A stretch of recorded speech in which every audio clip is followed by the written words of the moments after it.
Good afternoon. My name is Georgina Martinez, and this is my evidence tree, option one from contemporary world. Do you know some of the most important events from the last decade? The first one was the Berlin Wall fall, when on August 13 of 1961, construction workers began tearing up streets and erecting barriers in Berlin. This night marked the beginning of one of history's most infamous dividing lines, the Berlin Wall. Construction continued for a decade as the wall cut through neighborhoods, separated families, and divided not just Germany, but the whole world. In 1965, people started escaping by crossing the mesh fencing or leaving through windows. Concrete barricades were added by the government due to these actions, so people couldn't cross the border or they'll be shot. On the evening of November 9, 1989, people gathered together to rebel against the Eastern government and started demolishing the wall with whatever tool they had. Next will be the dissolution of the USSR. In 1985, an unknown character became protagonist of the political, economic, and social change of the USSR, Michael Gorbachev. The mandate of Gorbachev began a period of political opening, perestroika, characterized by implementation of an ambitious reform plan. The change did not satisfy anyone, and Gorbachev had to face two opposing groups of his policy, the conservatives and reformers. His efforts to democratize his country's political system and decentralize its economy led to the downfall of communism and the breakup of Soviet Union in 1991. Next will be Nelson Mandela's presidency, when in February of 1990, after being in prison for 27 years, Nelson was finally freed. Mandela and President Clark had a deal in which black people could vote, and in May of 1994, he was elected president and the first black president in South Africa. He didn't only taught a lesson to South African government, but also to the whole world. He gave hope to all the black people who were and still are discriminated just because of the color of their skin. September 11 attacks. This began when in 2001 the United States of America was attacked by an Islamic terrorist group called Al Qaeda. They hijacked four passenger planes and used them as weapons to crash into buildings. Two of the planes crashed into the Twin Towers in New York City, while other plane hit the Pentagon. The fourth plane crashed in Shanksville, Pennsylvania, after the passengers attempted to retake control of the plane. And finally, the last event will be the global financial crisis in September of 2008. This period refers to a severe economic downturn between 2008 and 2013, with low growth and rising unemployment and homelessness. The 2008 financial crisis was sparked by a loss of confidence by investors in the mortgage and the loan markets in the United States. The close interaction of banks across the world resulted in a global liquidity crisis. Until here, you should know what the following terms means. Like, for example, globalization is the connection of different parts of the world. It results in the expansion of international cultural, economic, and political activities. Second one, terrorism, which is the illegal use of violence and intimidation, especially against civilians in the pursuit of political aims. And third one, unipolar world, which talks about a distribution of power in which one country exercises most of the cultural, economic, and military influence. And fourth one, digital era, which is also called information age, is defined as a time period starting in the 1970s with the introduction of personal computer with subsequent technology introduced, providing the ability to transfer information frequently and quickly.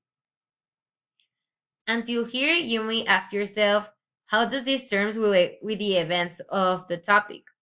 Well, these topics actually relate because, as you should remember, terrorist incidents also took place in the 1980s and 1990s in Berlin.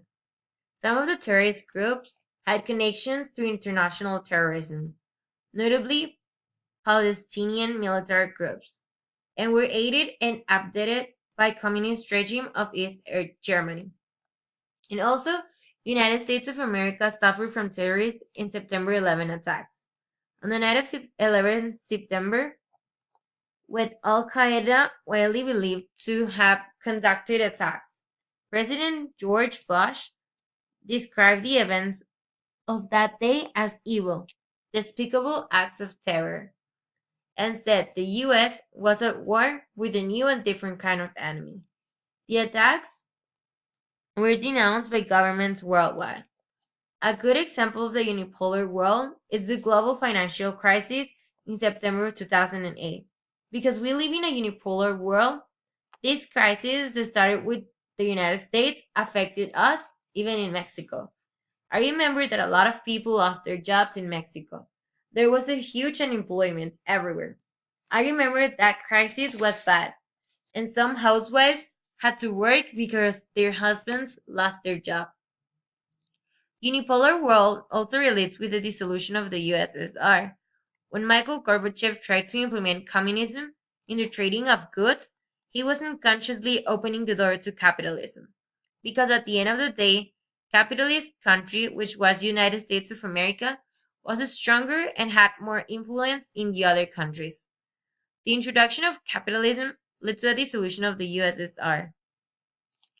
And the digital term has a lot to do with Nelson Mandela's presidency, because if it wasn't for technology, he wouldn't be free. He was free because of all the technology and information that comes with it. His freedom also had relation with globalization, because other countries threatened South Africa with breaking their trade and isolation. This was a huge threat because nowadays, if you don't import and export with other people, you'll be left behind and advancements and goods will be expensive because of the lack of them. In October 2001, attacks were launched on Afghanistan by Western coalition forces in conjunction with the anti-Taliban Afghan Northern Alliance, which also has something to do with terrorism, the term that we just saw. Well, now, why did globalization emerge? You might ask yourself. Well, it emerged because we need to trade among the world. Since we're cavemen, we trade meat from some seeds, because there were hunters and gatherers. In Mexico, we also developed the term called trueque, in which we exchange services or materials for food or whatever we needed. Nowadays, we still do it. We get paid with money that we exchange from services and goods that we need. Well, you may ask yourself, in most cases, what caused the terrorist attacks? Well, I believe the terrorist attack because of social, political, and economic injustice. Government is also guilty of this. Whenever the governments disagree, they think they should solve their problems by creating wars as the world wars.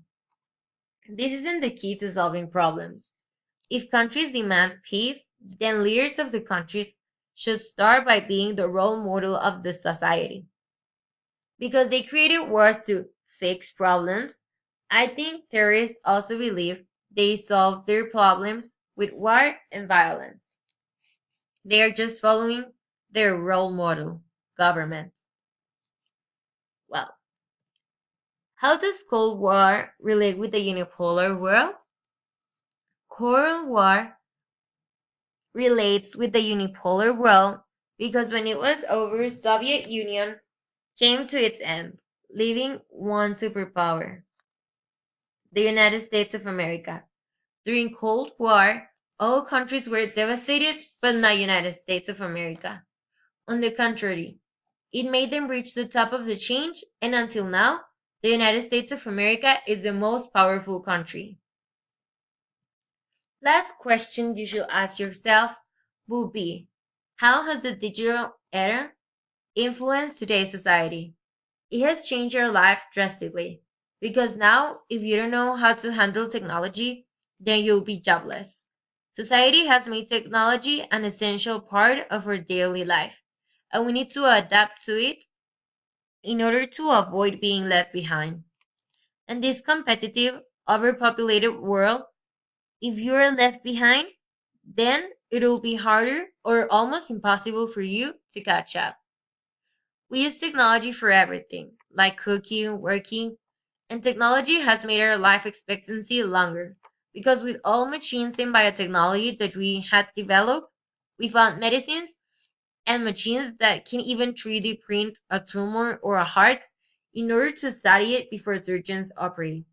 Technology is the basis of our daily life, and soon more developments will be discovered, like a cure for cancer, VIH, and other terminal diseases. With my video, I hope you could understand more some topics like terrorism, Cold War, digital era, and how globalism really affects our whole world. Thank you. This is all for my part, and I hope you have a great day.